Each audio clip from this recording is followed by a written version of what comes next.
لإيلاف قريش إيلافهم رحلة الشتاء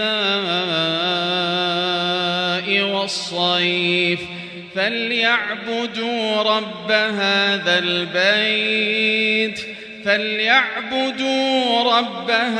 البيت الذي أطعمهم من جوع